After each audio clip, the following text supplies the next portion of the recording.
Hey, my name's John. I am an alcoholic. This is the reading for April 19th, Brothers in Our Defects. We recovered alcoholics are not so much brothers in virtue as we are brothers in our defects, and our common strivings to overcome them. As Bill sees it, page 167, in the reflection. The identification that one alcoholic has with another is mysterious, spiritual, almost incomprehensible, but it is there. I feel it. Today, I feel I can help people, and they can help me.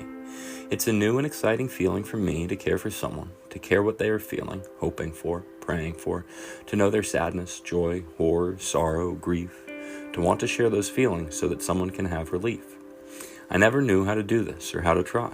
I never even cared. The fellowship of AA and God are teaching me to care about others. We are brothers in our defects. Wow. I had a moment that felt just like this recently. A few of them, actually, and they're happening more and more frequently, and I think a lot of that has to do with becoming a little less self-centered and more focused on others, but also finding comfort and confidence in myself where previously I would have been putting up a shield or putting on a mask. I'll give you a really quick example. So I played golf for the first time when I got out of my recovery center. Played actually with a guy that my dad had gone to Al-Anon with. And that was, a great experience. And if anyone's interested in how that can help your recovery, let me know. Happy to talk about that. But got on it was the third tee, I remember it.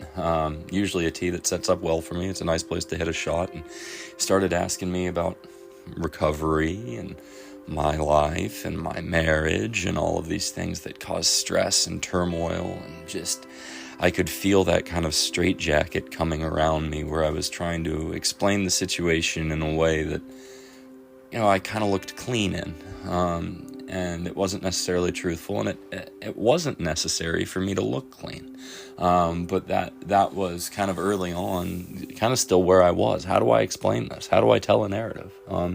And he asked me a question about where I lived. I have a house and still pay the mortgage, but I can't live in it. And I then hit the ball off the planet and looked at me and said, I guess we won't talk about that anymore. And just this Friday, I went out and played actually with a guy from my morning group. First time I've spent time with him, but, as Brotherhood goes, he's actually come in and spoken at my IOP, gave a very honest reflection of his life and how he got here, what it was like, what happened and what he was like now. We've got different backgrounds, but he lives in the Northeast, and as with almost everyone's story, it connected on some levels and didn't connect on others, but there was that connection between us, that there was a similarity there from the get-go. And as I've moved more comfortably into this morning meeting, I've gone from sitting in the outside to my sponsor saying, you can get here like before it starts, to, I got there 5 minutes early the first day I did that. Well, that's, a start, I guess, to consistently getting there far earlier now. So I've got a seat at a table and happen to be sitting next to this gentleman, and struck up a conversation with him and found out that he and I both kind of play golf at the same place at the same time. Just hadn't seen each other there. So made plans to go do that.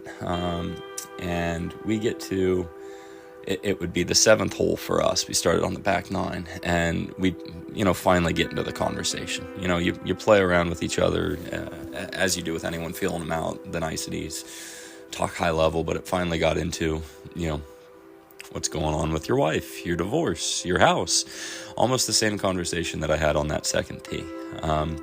And there was an understanding of where we'd been and who we were, and it felt freeing in that regard. And there was no shield that I was trying to put up when I had the conversation. And I even, and I'll say this from time to time, on paper, my life looked great. Career was going well, I was moving forward, but in reality, it's kind of like that picture with the dog with the kitchen on fire behind him, right?